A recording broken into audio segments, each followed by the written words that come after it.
2023, donde tenemos a bien escuchar el trabajo de ingreso del maestro Eduardo Escoto Robledo, titulado Nueva Armonía para la Música Religiosa, el legado del jalisciense Rafael Sabás Camacho. Agradecemos a las personas que nos acompañan en la casa sede, así como a las personas que nos siguen a través de los medios digitales. Les solicitamos de la manera más atenta poner en silencio sus teléfonos celulares para no interrumpir al conferencista que esta noche ingresa a nuestra institución. Por lo cual, solicito a la licenciada Carla Georgina Chávez Pech, secretaria general de esta institución, que tenga a bien llevar la conducción del orden del día de esta sesión académica de ingreso. Gracias. Buenas noches. Dando seguimiento al orden del día, como primer punto se realizó la apertura de la sesión a cargo del maestro Samuel Gómez Luna Cortés, presidente.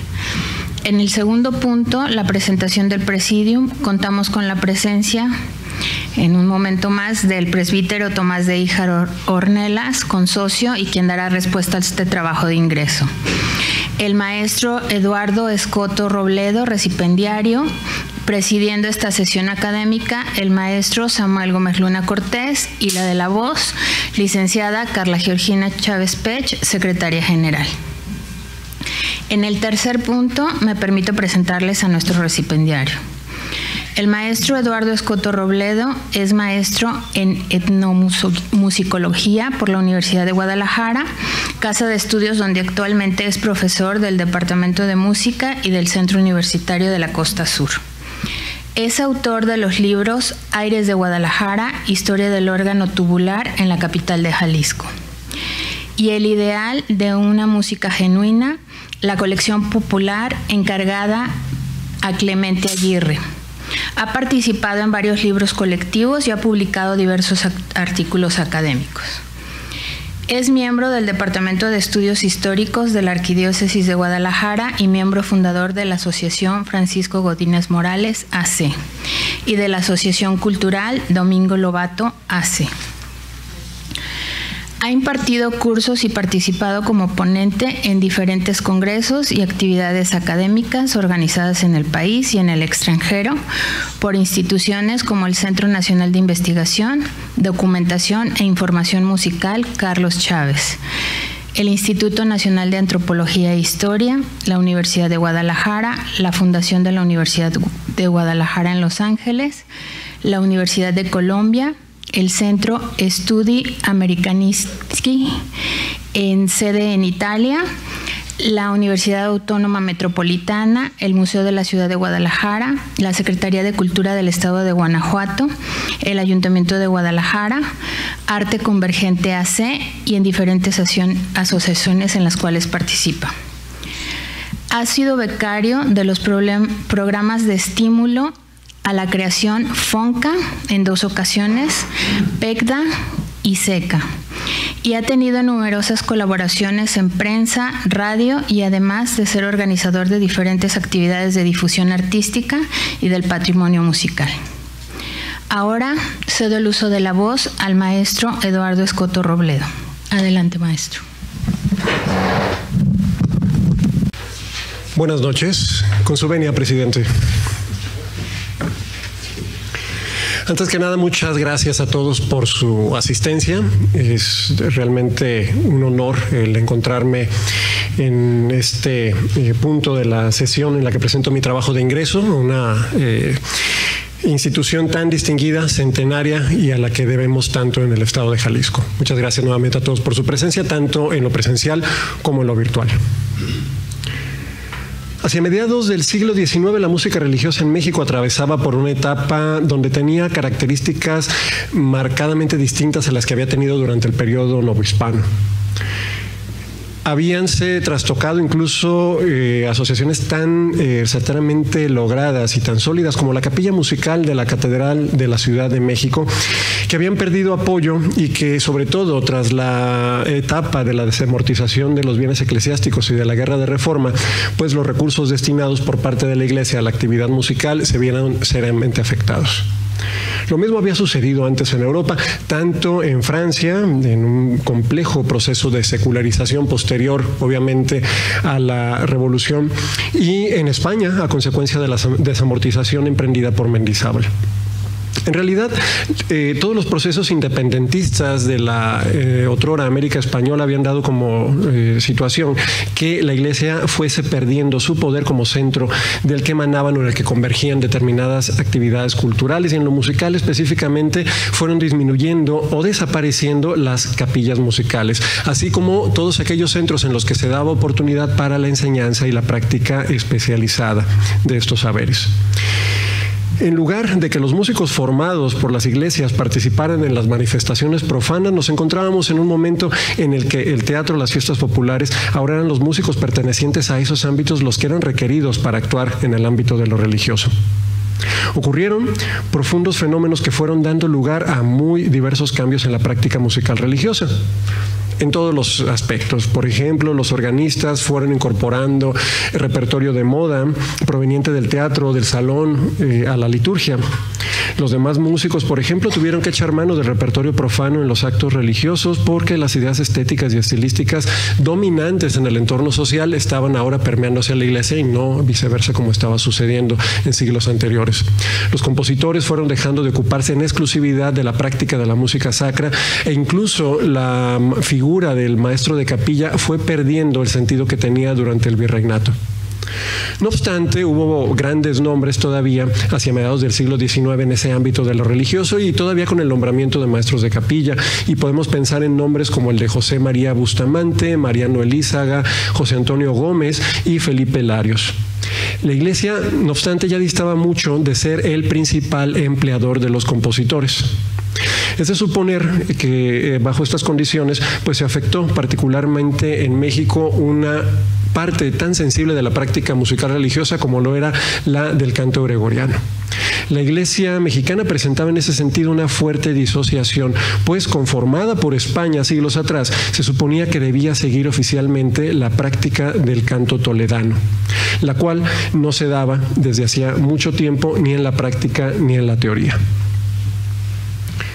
Vamos ahora a 1862, tras esta breve introducción, y ahí nos vamos a encontrar con la figura de un religioso, un sacerdote, Rafael Sabás Camacho y García, quien había nacido en 1826 y habría de morir en el año de 1908. Lo vamos a encontrar en 1862 haciendo un viaje a Roma y a Tierra Santa, del cual hablaremos ya más específicamente. Y en ese viaje, Camacho indica que tuvo oportunidad, cito, de escuchar el verdadero canto gregoriano, con el cual pudo comprender los elogios que había escuchado sobre el mismo, así como la razón para la creciente discusión sobre la restauración de su antigua pureza, una cuestión que le parecía exagerada. Le parecía exagerada hasta que lo escuchó, nos dice, en Roma, en Jerusalén, en Estados Unidos, en Francia, en Alemania, en Inglaterra y en Irlanda, que fueron los puntos en los que tocó tierra durante ese viaje. Cito nuevamente: dije yo entonces, he aquí el verdadero canto de la iglesia. Camacho llegaba entonces a Roma en estos años y se iba a enfrentar a una realidad sonora que pensemos que en las condiciones de la época, como sucedió con tantos otros músicos, no era asequible, sino era precisamente trasladándose. No había manera de conseguir una grabación, de ver un video en línea o de conseguir cualquier otro tipo de registro. Aquí las cosas se daban precisamente, para bien o para mal, yendo al lugar en el que estaban sucediendo los hechos. ¿Y desde dónde hace ese viaje? Ya dijimos que desde Guadalajara, hablaremos de las condiciones, pero tenemos la cuestión de que Rafael Sabás Camacho nace en una población del interior de Jalisco, en Etzatlán. Sus padres le enviaron a Guadalajara para estudiar en el seminario conciliar, donde finalmente se ordenaría sacerdote en el año de 1851. Había destacado en los estudios de arte y de teología. En ese mismo año recibió el grado de doctor por la Universidad de Guadalajara y posteriormente ejerció actividades académicas, siendo hasta 1858 catedrático del seminario conciliar, donde impartió gramática y filosofía. Se desempeñaba además como capellán del convento de Capuchinas de Guadalajara, y en 1860 fue nombrado catedrático de Concilio y Disciplina Eclesiástica en la propia universidad. Un año después de ese nombramiento, es decir, en 1861, se ve obligado a abandonar el país por las vicisitudes de la Guerra de Reforma y por las presiones recibidas por parte del gobierno liberal. Se dirige a los Estados Unidos y posteriormente a ese viaje del que estuvimos hablando anteriormente. Camacho hizo suya la preocupación por la falta de dignidad y recursos técnicos para la ejecución del canto gregoriano. Consideraba vergonzoso que los sacerdotes extranjeros, cito, vean nuestra ignorancia en esta materia. Como ejemplo, cuenta una interesantísima anécdota que podemos incluso centrar como el eje de toda esta narrativa. Y sucedió precisamente en Roma, en la iglesia de Santa María in Vallicella, Chiesa Nuova, en Roma, donde están además los restos de San Felipe Neri. Un amigo mexicano con el que se había reunido en ese destino, durante ese viaje que había emprendido, fue invitado a cantar una misa muy solemne, precisamente en esta iglesia, y la festividad era además notable, dado que, nos dice él sin mayores datos, se trataba de la fiesta de unos santos mártires cuyas reliquias se veneran en ese templo. Habiendo aceptado su amigo, ambos compartieron las dudas sobre cómo sería el proceder del canto gregoriano practicado en México cuando se escuchara precisamente en Roma. Así es que al cantar misa, decían ellos, pues los sacerdotes se sujetaban en Roma estrictamente al anotado en el misal, mientras que la generalidad del clero mexicano no lo seguían, sino que entonaban, cito, esa cantinela tradicional que hemos aprendido no por nota, sino solamente de oídas. Asistió Camacho interesado en ver el efecto del canto mexicano. Y según el mencionado relato del propio Camacho, desde la entonación del Gloria, cito, los concurrentes se veían unos a otros con admiración creciente, y ya para el Pater Noster, los cantores y el organista estaban enteramente desconcertados, sin saber en qué tono ni cómo responder. Tras la celebración, numerosos miembros de la comunidad preguntaron al mexicano dónde había aprendido aquel canto, puesto que no se encontraba en el misal. Y querían saber igualmente si todos en México cantaban así.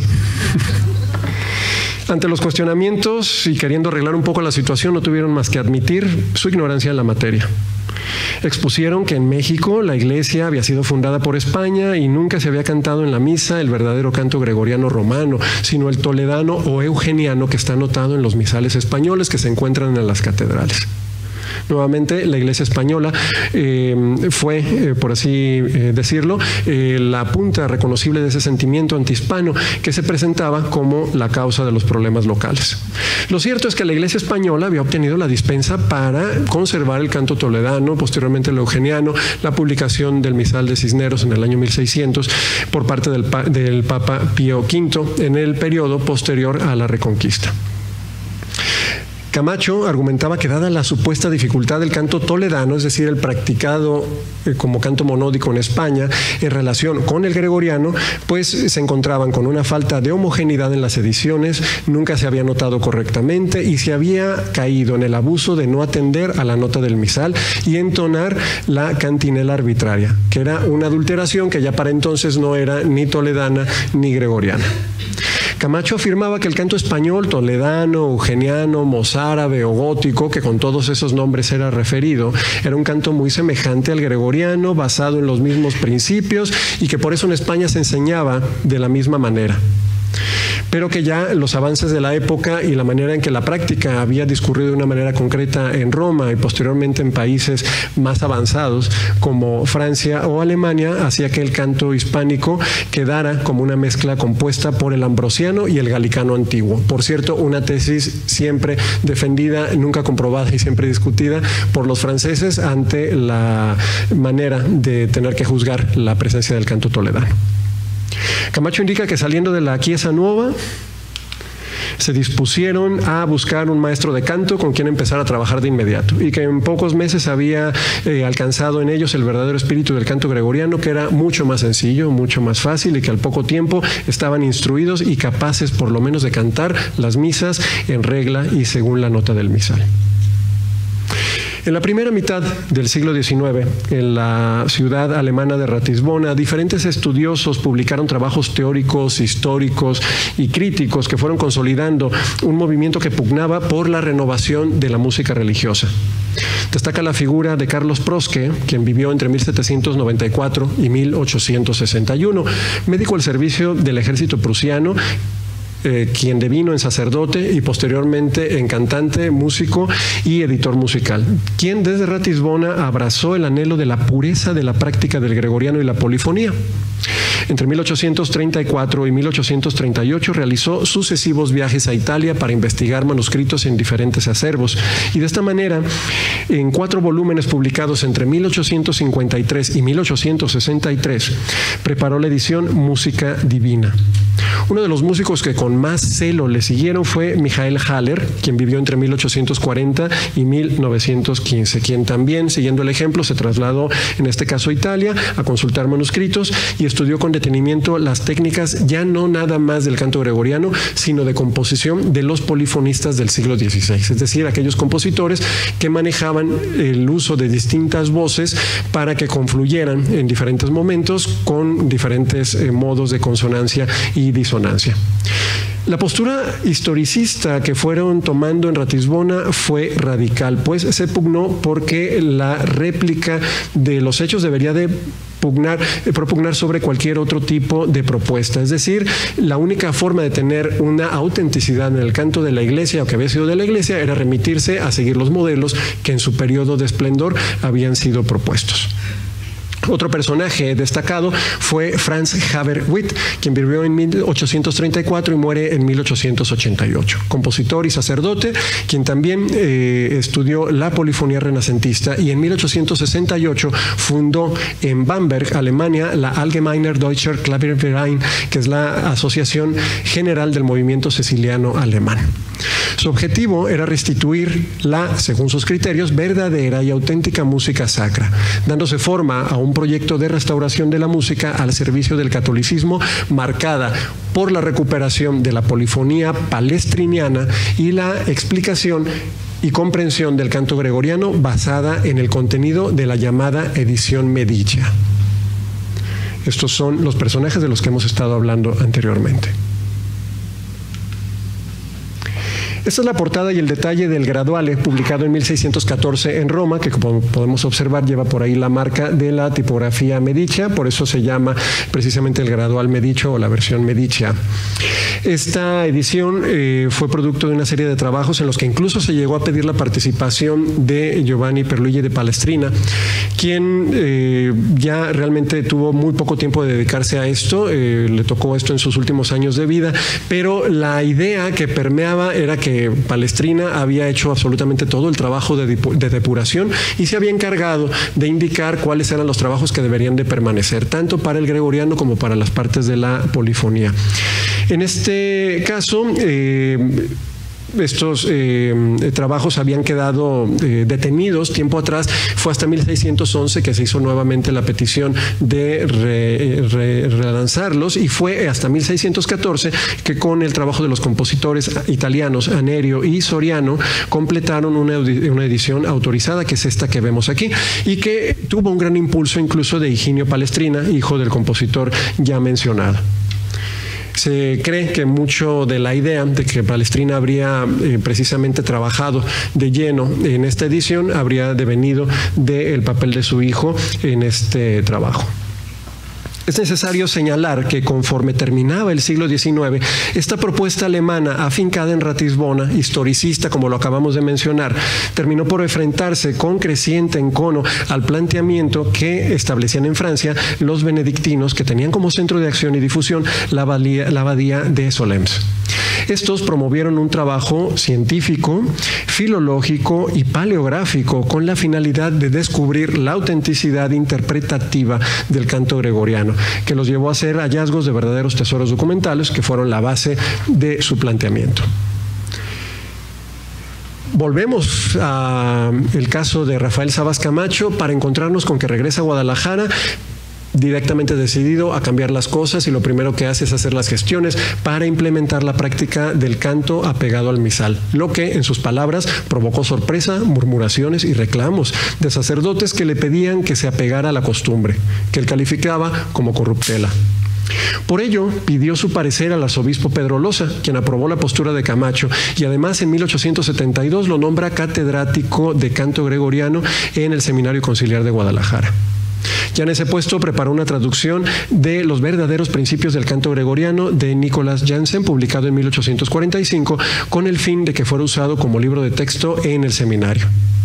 Janssen era profesor de canto en el Seminario Arzobispal de Malinas, en Bélgica, donde el arzobispo Sterckx, quien vivió entre 1792 y 1867, apoyaba la restauración gregoriana y había promovido la edición de numerosos trabajos que iban precisamente en ese sentido. A pesar de su antigüedad, Camacho defendía la pertinencia del trabajo de Janssen por estar basado en la calidad de los libros litúrgicos impresos por entonces en Malinas, que a su consideración favorecía la reforma del canto en Bélgica y en todas partes a donde han llegado. Afirmaba haber comparado el contenido de esos misales con las ediciones romanas y haber encontrado uniformidad, homogeneidad, claridad y limpieza.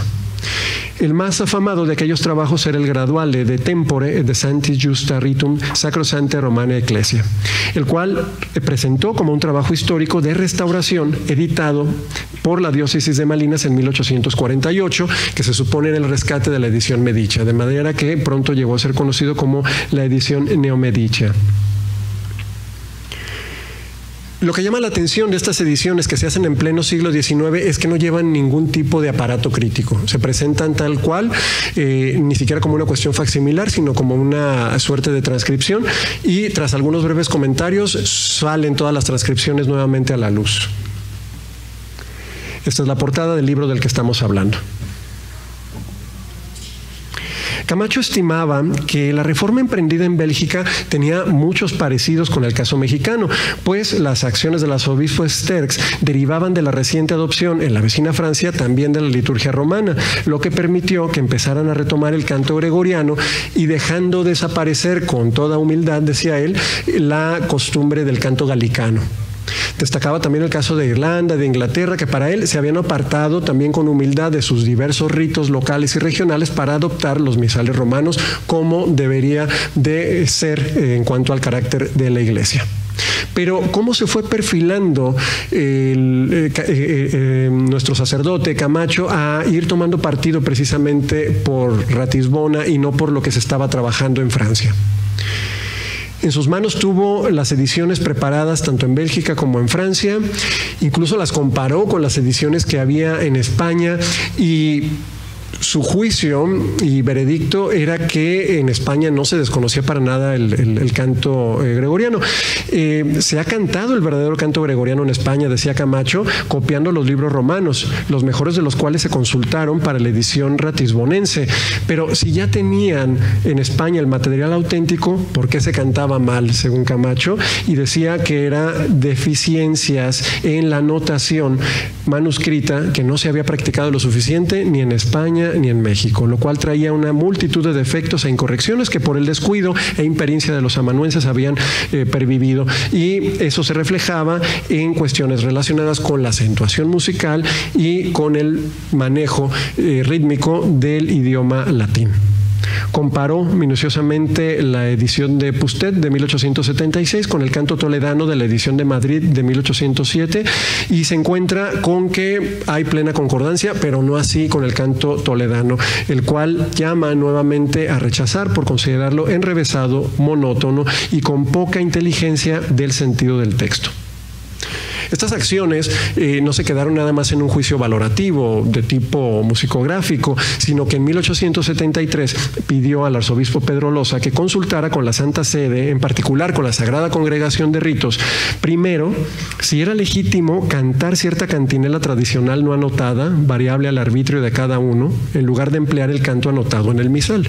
Y segundo, si debía adoptarse el canto gregoriano romano anotado en los pontificales romanos, como en los misales franceses y belgas. La pregunta lleva una inferencia retórica muy clara, es decir, ¿quieren que sigamos haciendo esto mal o quieren que volvamos a hacer aquello bien? Y obviamente la respuesta fue: no era legítimo cantar la cantinela y no necesitaban permiso para usar las ediciones del misal porque ya habían sido aprobadas por la Sagrada Congregación de Ritos. Con eso concluyó Camacho que los prelados mexicanos ya no podían considerarse obligados a mantener por tradición o por una supuesta pertenencia antigua, además, a una u otra nación, un determinado estilo de canto, sino debían remitirse a aquellos modos de cantar aprobados por la Sagrada Congregación de Ritos. Loza mandó que la práctica del canto en las iglesias de la Arquidiócesis de Guadalajara se rigiera entonces en tanto por lo anotado en los misales. Y esto fue instaurado en la enseñanza del canto gregoriano en el seminario, y bajo el mismo principio y ejemplo se siguió en las diócesis de Morelia, León, Zacatecas, Sonora, Colima y Querétaro. En todas ellas se adoptaron los libros de la edición oficial de Ratisbona. En 1878, en su disertación sobre la importancia del canto gregoriano, el entonces canónigo penitenciario de la Catedral de Guadalajara, Camacho, subrayaba el compromiso de que históricamente había tenido la Iglesia francesa por mantener la autenticidad del canto, pero decía sobre todo lo que se había emprendido en Cambrai y en Reims. No mencionaba a Ratisbona, y daba por auténtico incluso el descubrimiento que el religioso Alain Billot había hecho del supuesto antifonario de San Gregorio Magno, una cuestión que después se supo que no era así. Camacho señalaba que en Alemania, eso sí, no se habían quedado atrás y encaminaban trabajos inteligentes realizados en Ratisbona, y mencionaba directamente a Haberl y a Pustet. Bueno, hemos estado hablando mucho en relación a esa discusión de que si toledano o gregoriano, pero dejándolo nada más en el papel y en el nombre no vamos a llegar muy lejos en la comprensión del tema, de manera que me gustaría presentarles algunos ejemplos. Lo primero que vamos a escuchar, y aquí quiero agradecer la participación que hizo el maestro Rafael Martín del Campo Valle, especialista gregorianista, para hacer estas grabaciones de estos breves ejemplos, que ojalá puedan darles claridad de cuáles son estas diferencias estilísticas de las que estamos hablando. Lo primero que vamos a escuchar es un canto muy breve, que es el Sursum Corda, levantemos el corazón, en lo que sería la versión aprobada de canto romano gregoriano. Sursum corda habemus ad Dominum. Bien, vamos a escuchar un Sursum Corda del cancionero del año 1600, del Graduale, que publicado en España, en la Catedral de Toledo precisamente, para que veamos las diferencias. Sursum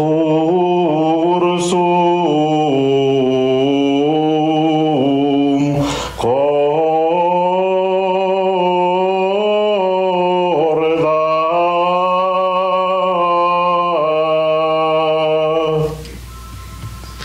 Podemos notar la rítmica, que no está dada por simplemente el contenido silábico de las palabras. Podemos notar también la manera en la que hay una expansión melódica, y vamos en otros ejemplos a seguir viendo algunos de estas características que diferencian ambos cantos.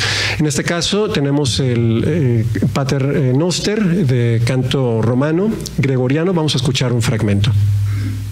Pater noster, qui es in celis, sanctificetur nomen tuum, adveniat regnum tuum, fiat voluntas tua, sicut in cielo et in terra.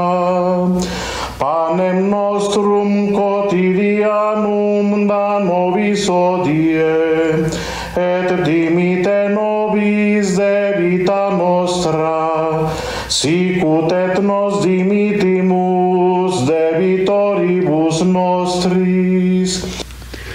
Voy a detenerlo ahí y vamos a escuchar del mismo misal toledano un Pater Noster.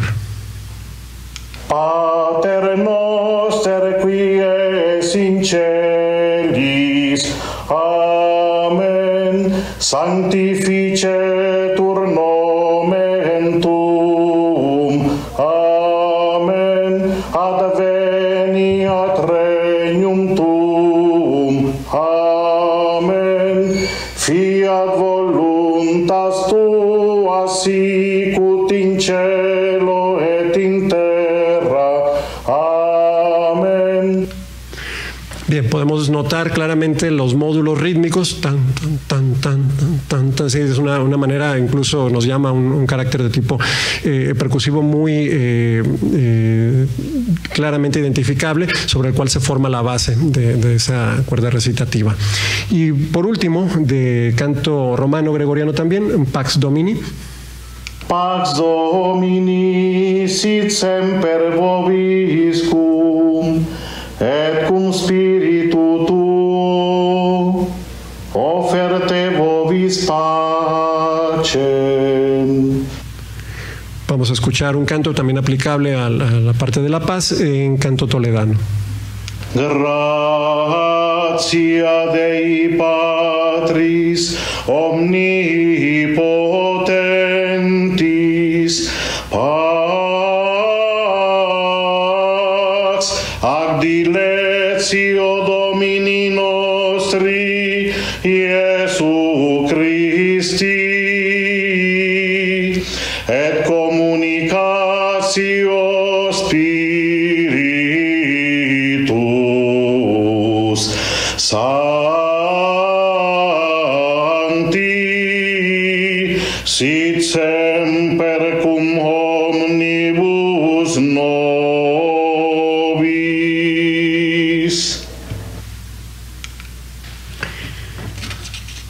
Otra de las preocupaciones de Camacho era el empleo de la música teatral en la liturgia, pues decía que la presencia de lo que se oye en los bailes o trozos de ópera al interior de los templos hacían recordar a los fieles situaciones profanas, y que hacían sobre todo eco en la iglesia, dada la ignorancia de aquellos que se formaban como sacerdotes.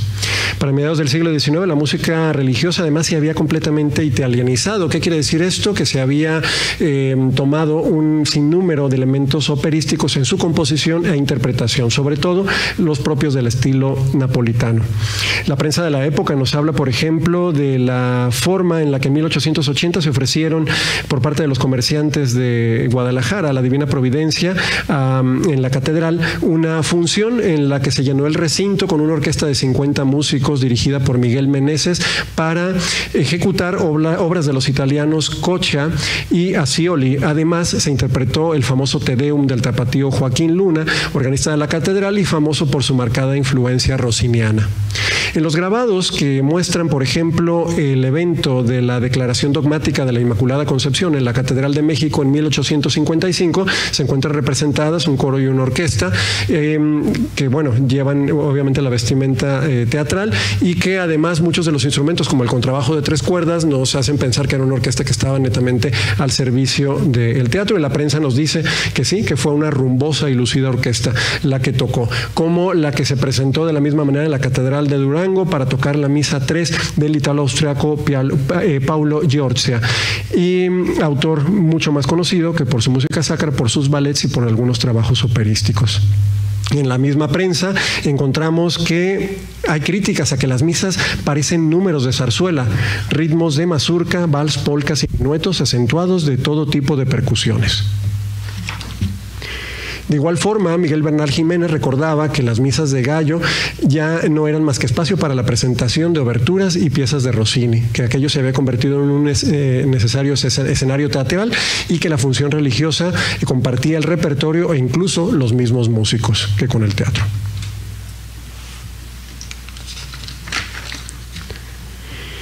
Viene un periodo de consolidación porque Rafael Sabás Camacho, que fue ocupando diferentes puestos al interior de la iglesia, fue nombrado finalmente en 1885, 27 de marzo, obispo de Querétaro. En el seminario de aquella diócesis instauró la enseñanza del canto gregoriano, debiendo subrayarse que ya no empleó el método de Hansen, que se había puesto en entredicho por su antigüedad, sino que ahora hizo traducir el Magister Choralis de Haberl, extendiendo la recomendación para que se usara por parte de todos los músicos y maestros de la diócesis. La edición apareció en 1889 y fue promovida por Camacho, impresa en Ratisbona por Pustet. Se manejó como la primera versión española y en su presentación Camacho expuso en un prólogo que por fin se podía enseñar el verdadero canto ritual de la iglesia, y el propio Haberl escribió un nuevo prefacio para la edición donde insiste en la uniformidad como fin. habla abiertamente sobre la autenticidad, para él asentada en la autoridad vaticana y no en estudios de tipo científico, a los cuales desestimaba, ya que creía se basaban en la antigüedad. Era una manera precisamente de vituperar el trabajo que se estaba haciendo en Solms. En 1890 se realiza una nueva consulta a la Sagrada Congregación de Ritos, ahora directamente por parte de Camacho, para saber si se podían adoptar los libros de la edición típica del canto romano y derogar las letras apostólicas de San Pío V, en que se fundamentaba la supuesta obligación de la Iglesia mexicana de emplear el canto toledano. La respuesta era que ni siquiera era necesario recurrir a Roma para adoptar el canto romano, pues la invitación de los libros de Ratisbona para ser adoptados se había hecho a todo el catolicismo. Y de esa manera Camacho celebraba la confirmación de que se impulsaría en definitiva un cambio que tenía que ver como una parte natural del desarrollo de la música religiosa, pues al parecer, decía, los misales españoles cederán su lugar a los de Malins, Tours y Ratisbona. Para entonces había dado inicio a un ambicioso proyecto en esta misma línea, que era la fundación de una escuela de música religiosa. Y para ello, en el año de 1888, envió a estudiar a Ratisbona al padre José Guadalupe Velázquez, quien vivió entre 1856 y 1920. Originario de Querétaro, y ya desde su ingreso al seminario en 1869 había mostrado grandes dotes para la música. Cumplía incluso algunas funciones específicas y ya se le había puesto por orden de Camacho a valorar algunas, o a dictaminar, mejor dicho, algunas de las publicaciones que llegaban desde Europa, tomándose siempre en consideración su veredicto. Camacho envió a Velázquez unos meses a Roma antes de llegar a Ratisbona para que iniciara su preparación, donde pudo estudiar con maestros de la Capilla Sixtina, como el italiano Salvatore Meluzzi. Enseguida se trasladó a Ratisbona ya en el mes de septiembre, donde se formó con Haberl, con Haller y con Kornmüller, además de Walter y el austriaco Mitterer, todos ellos los autores base elementales, los pilares de toda la constitución neomedicia, que precisamente era el fundamento de la postura de Ratisbona. Permaneció allí año y medio cursando armonía, composición, instrumentación, contrapunto y fuga, y regresa a México en mayo de 1890. Acompañado en ese viaje de manera circunstancial por su amigo Agustín González, quien es convencido en Ratisbona de estudiar órgano, y Haller precisamente lo toma como alumno y se ordena precisamente como organista con Joseph Hanisch, y regresan ambos a México como pilares para la nueva Escuela de Música de Querétaro. Con ellos, lamentaba Miguel Bernal Jiménez en el siglo XX, llegaba a México el estilo de música eclesiástica heredado de Haberl y de Haller, y lo lamentaba porque creía que era una música profundamente imitativa. El curso de la composición en Ratisbona había sido hecho, es realmente cierto, en un tiempo express, porque si bien tenía algunos conocimientos previos, y Agustín González tenía apenas los primeros rudimentos, y regresó uno como organista y el otro como compositor. Y eso lo explica precisamente Bernal Jiménez, en que las funciones que habrían de cumplir estaban completamente supeditadas a seguir con los modelos esquemáticos que tenían como objeto que se fuese llevando a cabo la réplica de la escritura del modelo palestriniano.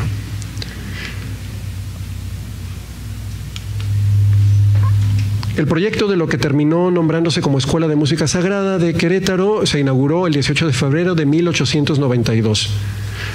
Sus objetivos, nombrados así, era secundar enérgicamente los deseos y voluntad de los pontífices y concilios, como dar a la descendencia y esplendor de las funciones litúrgicas de la música, señalando que en dicha tarea restauradora no estarían solos, pues contaban con el poderoso ejemplo y enseñanza de Ratisbona, Bruselas y las asociaciones cecilianistas. Velázquez pronto formó el llamado Orfeón Queretano, un coro con el cual pudieron escucharse en la Catedral de Querétaro y en otras partes del país los trabajos de los polifonistas del siglo XVI, como Palestrina, Lasso, Victoria, etc., y de otros autores afines a la perspectiva ratisbonense. La prensa aplaudió todo lo que iba tomando forma en Querétaro, destacando que con pocos recursos habían logrado mucho. Y esta manera de actuar se fue complementando como una introducción nueva del canto gregoriano en la diócesis y en todo el país a lo largo de la década última del siglo XIX. Sin pretender hacer un recuento histórico de la reforma de la música religiosa en México en la segunda mitad del 19, se ha realizado este sucinto recuento, con la finalidad de reconocer las características de dicho proceso. De inicio hay que enfatizar que, a diferencia de la manera tardía en la que el problema de la restauración de la música religiosa se abordó en otros países, en México esta preocupación fue realmente temprana y con un enfoque que pasó del canto gregoriano en un inicio a la polifonía muy pronto. Todo esto lo convierte en un caso excepcional si se le compara con el resto de Hispanoamérica. México, es cierto, estuvo a la par o en muchos aspectos más adelantado que España y desde luego la más aventajada de las nuevas repúblicas.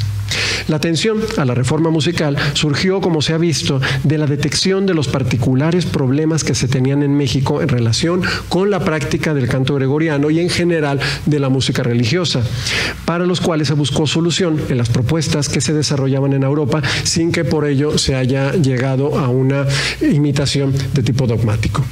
Como se puede observar, la presencia de la corriente ratisbonense en México fue organizada, institucionalizada y gozó del apoyo de buena parte del clero mexicano, que la veía como un paso natural en el propio devenir cultural del país.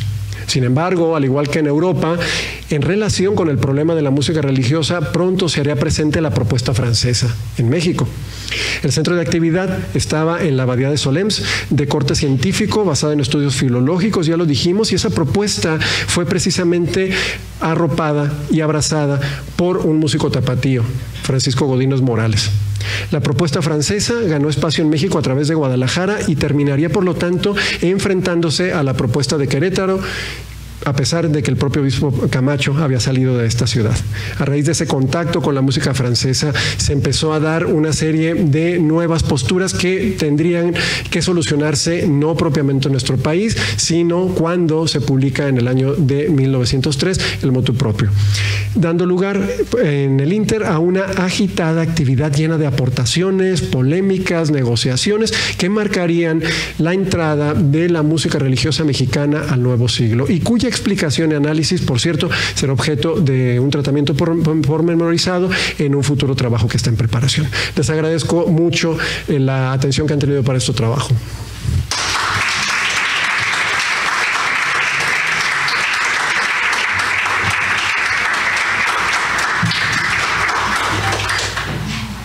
A continuación, el presbítero Tomás de Híjar Ornelas dará respuesta al trabajo del maestro Eduardo Escoto Robledo. Tiene usted la palabra.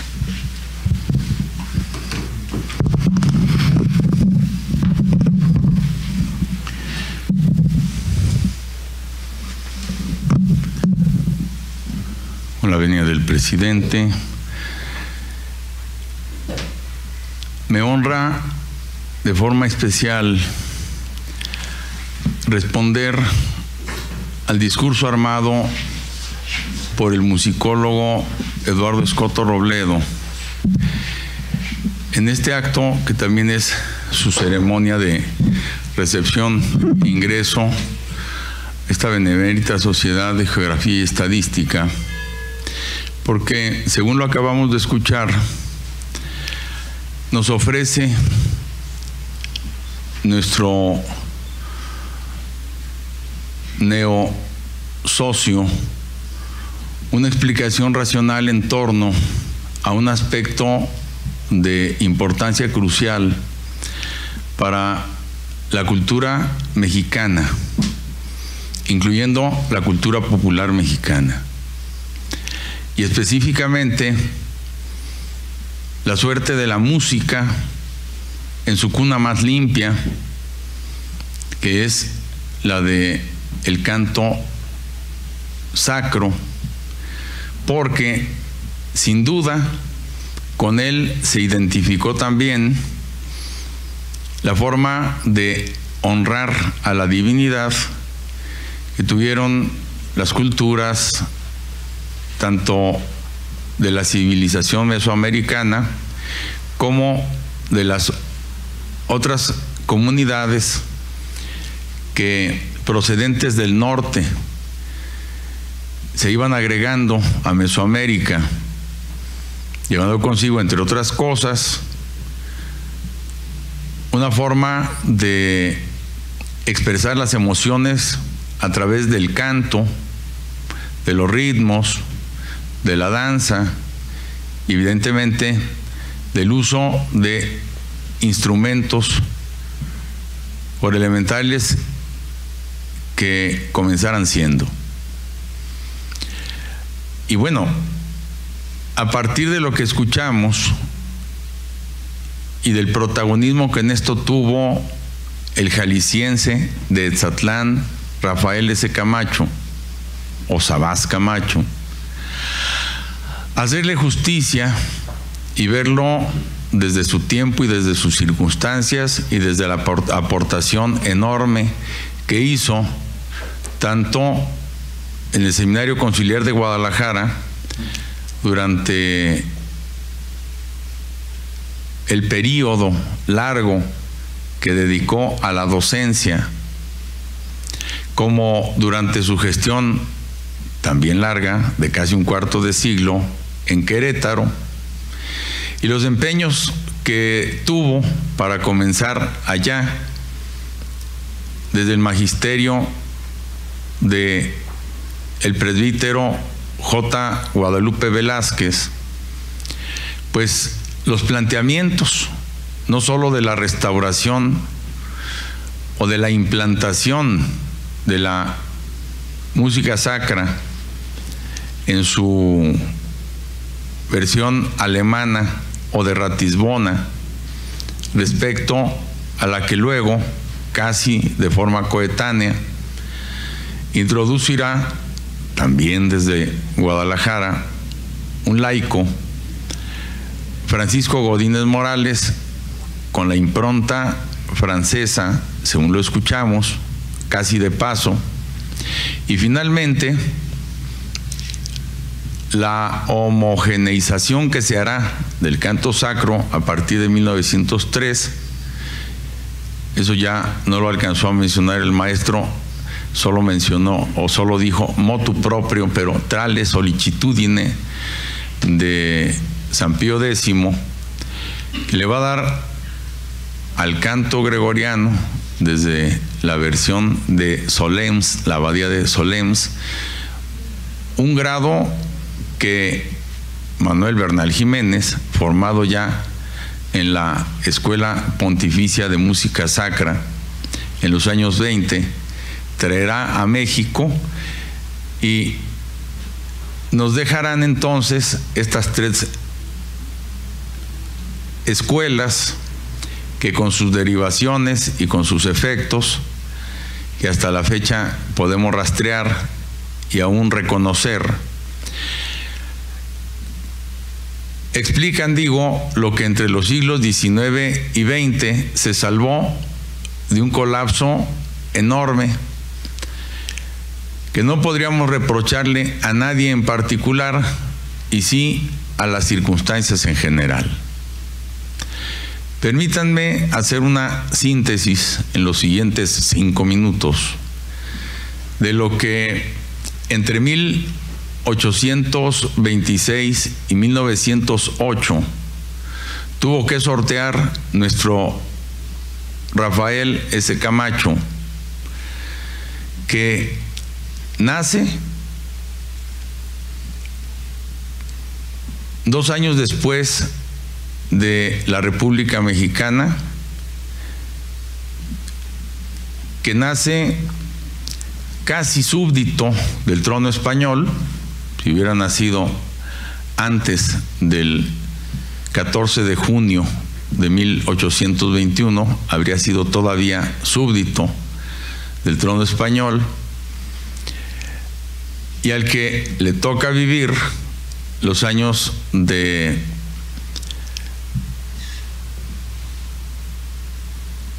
desconcierto enorme producido por la orfandad absoluta en la que quedó la Iglesia en México entre 1821 y 1831. Porque en ese lapso, por la absoluta oposición del rey de España, el Papa no pudo consagrar obispos para las de por sí escasas iglesias particulares, obispados o diócesis que había en México, solo 10. Y entonces, en 1829, ya no hubo un solo obispo en México. Figúrense ustedes la situación dramática de un periodo de 3 años que va a interrumpirse hasta 1831 y las consecuencias que se sigan, porque los ordenandos tenían que ir a consagrarse o a San Francisco, California, si les quedaba cerca el litoral del Pacífico, o a La Habana, si les quedaba cerca el Atlántico por el lado del Golfo de México. ¿Qué pasó con los otros obispos que se murieron? Y como no había forma de que el rey los presentara al Papa y que el Papa prescindiera de la potestad de la que todavía gozaba el trono español respecto a ese derecho de presentación de los obispos, bueno, calculen ustedes lo que implicó desde la cachaza de Fernando VII, lo que luego van a replicar los gobiernos liberales encabezado por Benito Juárez, cuando decrete en 1861 el exilio de todos los obispos de México. Justo en esa coyuntura, nuestro presbítero de 36 años en ese momento, Rafael S. Camacho, comienza su itinerario, que va a ser tan provechoso por lo que escuchamos, para el desafío que acepta de rescatar lo rescatable de la herencia española desde el rito toledano e implementar lo que ya se estaba convirtiendo en una necesidad imperiosa desde Ratisbona y también desde Roma, que estaba pasando por el peor momento de su historia reciente, la de la unificación de Italia y en consecuencia la del desmantelamiento de los estados pontificios y de lo que derive de eso a partir de 1871, ¿no? Que el Papa reinante se declare a sí mismo prisionero en una cárcel nada desdeñable o fea, ¿no? El Vaticano, de los palacios apostólicos. Ahora bien, en ese mare magnum, paradójicamente, entre nosotros, la decisión que tuvo el gobierno juarista de borrar de la Constitución toda referencia confesional le va a permitir a Pío IX aprovechar esa coyuntura para crear, los obispos de México están exiliados y 3/4 partes de los 10 que había están en Roma, para duplicar en 10 años los obispados, las arquidiócesis, y entre esas, en 1862, crear la de Querétaro. Y bueno, las secuelas que deriven de eso, ni siquiera las podríamos describir en este momento porque van a ser grandísimas, y los efectos saludables pues los vamos a ver en el dato duro, que en los 3 siglos de la dominación española solo se crearon 10 diócesis en el inmenso territorio de la Nueva España, y en los años que van de 1862 a 1899 o a 1908, alárguenlo, habrá 30 diócesis. De 10, en solo ese breve lapso, otras 20 diócesis. Y bueno, pues la necesidad ahora sí de poner al día el remanente de un legado que cortó el tiempo, pero ponerlo al día desde las circunstancias. Quiero cerrar mi respuesta a el enjundioso trabajo de ingreso del maestro Eduardo Escoto Robledo con dos comentarios muy breves. Uno, para que entiendan ustedes la responsabilidad enorme que tuvieron las instituciones eclesiásticas, no solo las diócesis, también las órdenes religiosas masculinas y femeninas, en los 3 siglos de la dominación española, de hacerse cargo de la educación y de la salud pública, de la educación media superior y superior, y de la atención humanitaria. Y el ajuste de cuentas que vino luego de que el favor del derecho le retiró a la Iglesia el impuesto civil del diezmo, y la necesidad que hubo en el proceso de secularización de que las funciones que tuvieron siempre las corporaciones eclesiásticas, ahora las asumiera el gobierno.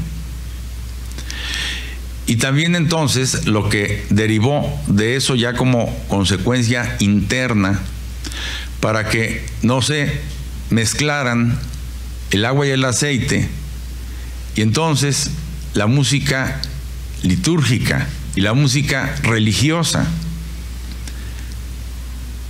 recuperara su rango medular, íntimo, profundo, específico, particular.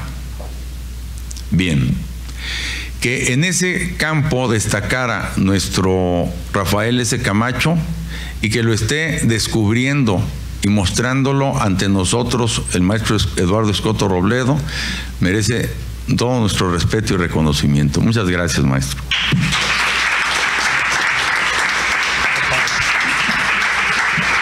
Gracias. Agradecemos las intervenciones del maestro Eduardo Escoto Robledo y del presbítero Tomás de Híjar Ornelas. También agradecemos la presencia de la licenciada María del Pilar Sánchez Alfaro, expresidenta, del maestro Julio Alejandro Santillán Becerra, expresidente, a los directivos, socios e invitados presentes en esta casa sede y también por nuestros medios digitales. Muchas gracias a todos. Ahora cedo el uso de la voz a nuestro presidente para que haga la toma de protesta al maestro Eduardo Escoto Robledo, por lo cual le solicito, maestro, si puede pasar al frente, por favor.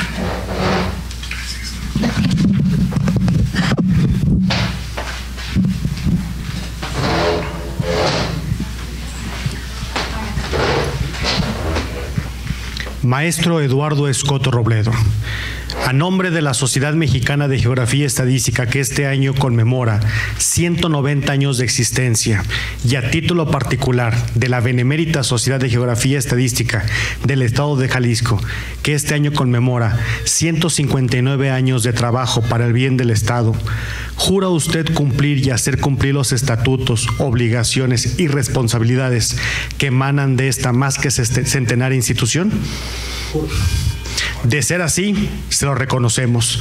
En caso contrario, se lo exigiremos. Enhorabuena, felicidades.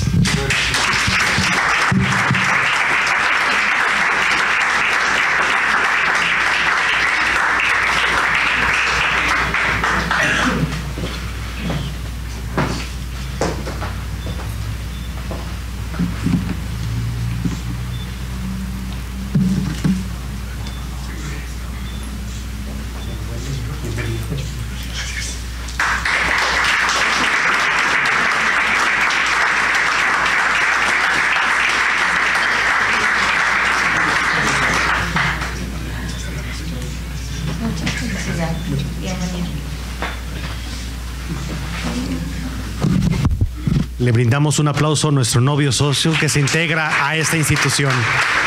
Gracias. Tomen asiento. Gracias. Me permito dar los siguientes avisos. El martes 21 de noviembre a las 17 horas, el capítulo Costa Sur presenta el Conversatorio Internacional en el 459 aniversario del Tornaviaje México-Filipinas. Este evento es virtual y será transmitido exclusivamente por nuestra página de Facebook. El mismo martes 21 de noviembre a las 20 horas se hará la presentación del libro Llevando vida más allá del horizonte, a cargo de nuestras consocias, la doctora Adriana Ruiz Rasura, expresidenta, y la maestra Margarita Orozco Puentelín. Les invitamos, al concluir esta actividad académica, al convivio que ofreceremos en nuestro patio para seguir conversando con nuestro oro consocio. Y como último punto, cedo el uso de la voz a nuestro presidente para que haga la clausura de la sesión. Muchas gracias. Antes de hacer la clausura oficial de este trabajo de ingreso, que no solamente nos enorgullece, porque se demuestra que nuestra institución por la cual fue creada fue para servir al Estado a través de los diferentes órdenes de gobierno, a través de la ciencia, el arte y la cultura. Por decreto presidencial de Benito Juárez podemos utilizar los colores de la bandera en nuestra venera, lo cual no solamente es un signo de honor para nosotros, sino una responsabilidad que implica el liberalismo. Por lo cual, siendo el martes 14 de noviembre del año 2023, clausuramos los trabajos de esta noche, agradeciéndoles a todos ustedes que nos hayan acompañado. Que pasen una agradable velada.